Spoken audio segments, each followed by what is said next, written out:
आपण बनवत आहोत चुरमुऱ्याचा चिवडा।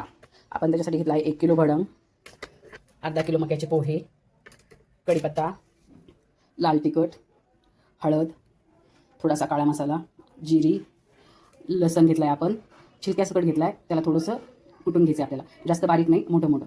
ही घेतली आपण पिठी साखर, ही घेतली आपण शेंगदाणे, हा घेतला चिवडा मसाला। तर आपण सुरू करूया चुरमुऱ्याचा चिवडा करायला। आपण हे तेल कढईत गरम केलं आहे।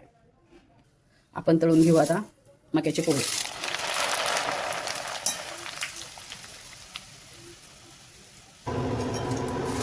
आपण टाकूया त्याच्यात तळायला मक्याचे पोहे।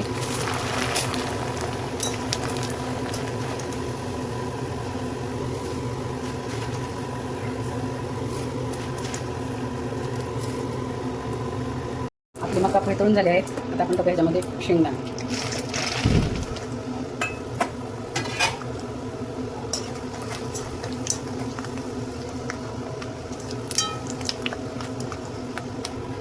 शेंगदाणे आपले आता भाजत आले आहेत, तर त्याला कलर आला आहे छान। आपण शेंगदाणे काढून घेऊया।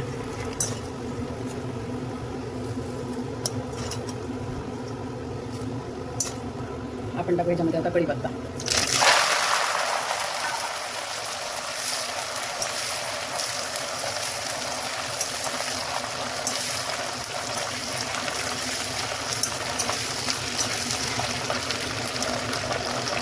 आपण काढून घेऊ कढीपत्ता, छान कुरकुरीत तळला आहे बघा।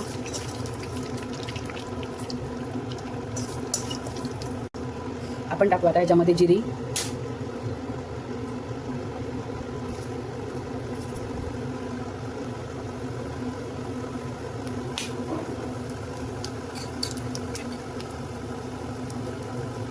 आपण टाकू याच्यामध्ये मोठा कुटलेला लसूण, बारीक जास्त कुटायचा नाही, फक्त साधा आबडधोबड कुटायचा।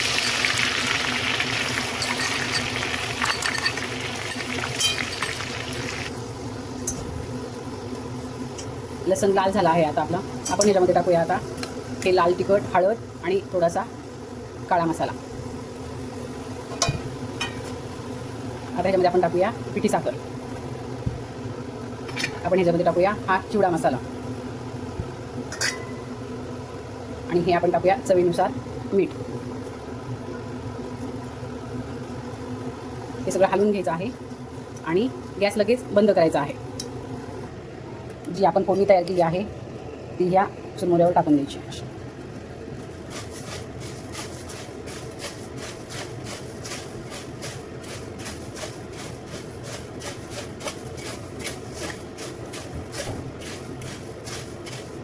पूर्ण मुरमुऱ्याला भडंगला आपल्या हा मसाला लागला पाहिजे।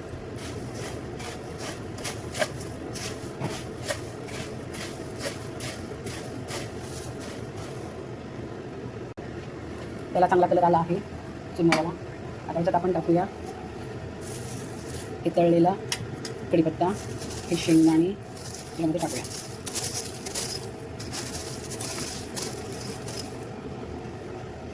आणि असं हे मिक्स करून घेऊया।